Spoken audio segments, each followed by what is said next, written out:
I'm Anish Bakshi here. I'm the author of the book Stop Hiring Losers. Where do I? It's like anyway.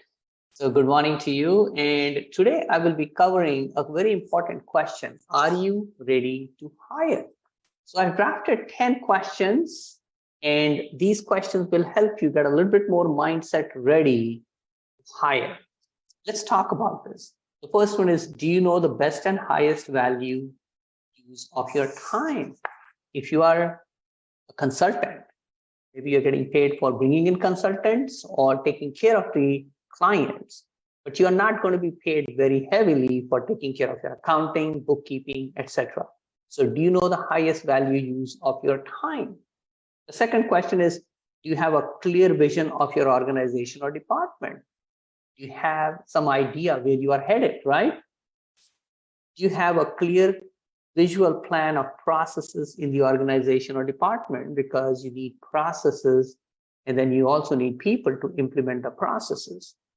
Are these processes assigned to specific employees? Because obviously you want to know that.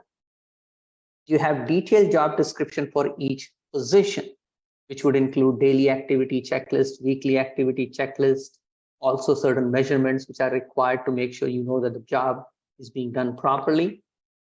You have a compensation structure that motivates your employees for best performance. Now, some people think just giving more money will help the situation. It's not the case. If you know what motivators are, there are different types of motivators. Some people are motivated by money, some people are not. So if you don't give what the person is looking for as a compensation other than the money, you will also miss the opportunities to motivate that person. You have a proven system in place to attract the best employees. It's not just putting an ad somewhere here and there and hoping that you will attract the right person. You may have to do a number of different things before you get the right employee, or at least the right candidates.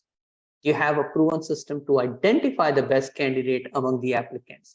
This is the reason I teach people, coach people in that area, because a lot of times you and I are talking to people and we think they are a great fit. We look at the resume, talk to them on the phone or in person. It's like, wow, this person is excellent employee, but is that enough? My answer is no.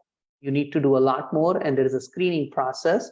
And I have 15 critical mistakes people make in hiring as one of the short educational PDFs that you can get as well.